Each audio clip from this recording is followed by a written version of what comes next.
Hello, maayong hapon sa inyong tanan. Gusto ninyong pamatud-an ko nga ang kampo ng mga Duterte ay may troll farm?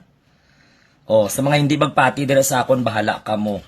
Okay, pakita ko sa inyo ang mga troll nga kumakalat sa social media. Okay, nga kung saan ay pumapabor sa mga Duterte.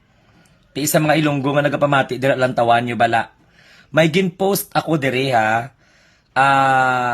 Ilan taon nyo lang sa akong nga Facebook account kay ang pangalan niya is PBBM Supporter ako 2026. Di mayroon ako nga gin-post nga picture dira. Dira ako ginapamatud-an nga damo-damo gid troll. So ano inong troll nga ni wala ni sila yung mga identity. Nagareact ni sila galit sa mga post sa mga pro-government pero wala ni sila yung mga identity, wala sila yung mga mukha nga totoo. Tapos wala ni sila yung mga friend. So, i-open, amo ni siya o, nan. Kita nyo? So, sa inyong mga Facebook, i-open nyo, PBBM Supporter ako 2026. Page ko na siya. Tika ron, may nakita ako sa social media, balahaw, nga na-edit nga picture nga top 8. Siyempre, kakatapos lang sa Miss Universe.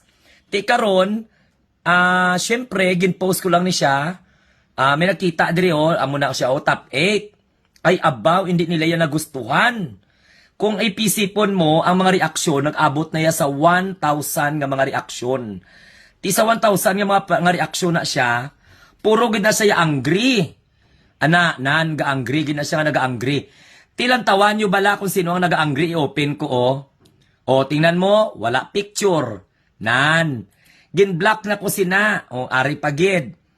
Damo ni siya, ambot nga nagakuha ni siya. Damo-damo gid i-open nyo, lang tawa bala ari pagid isa Nan. Ti isipa bala. Puro gid na iya troll farm. So, pamatud-an ko na sa inyo nga damo gid troll ang mga Duterte supporter kay nga ano man ari talang tawa bala dira. Lang tawa i-open ko ni. Nan, puro na sila yan naga-comment. Puro na sila naga-comment nga mga kwan tapos ipang bablock ka. Ti amo na siya ang tutuod gid nga may mga troll farm kay nga naman nagareact lang na sila sobra 1,000 nan amo na siya to ayan na puro bala 1,000 puro gid na siya mga wala na siya mga picture mga wala mga friends magreact na sila tapos ano kanila i-block kanila tapos iban pa nga mga nationality.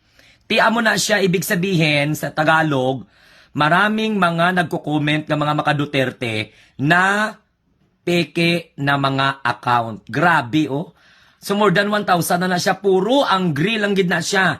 Puro angry pero wala na siya mga friend. Yan ay patunay na pugad talaga ng troll ang kampo ng mga Duterte. Hindi sila gusto sa mga post sa mga sumusuporta sa gobyerno. Okay, totoo man yan o hindi, mag-ano na sila, mag-angry bird na, pero hindi mga totoo nga mga tao. So yun lang, ginpatunayan ko lang sa inyo, gipamatud-an ko lang, damo gid troll, basta kampo sa mga Duterte.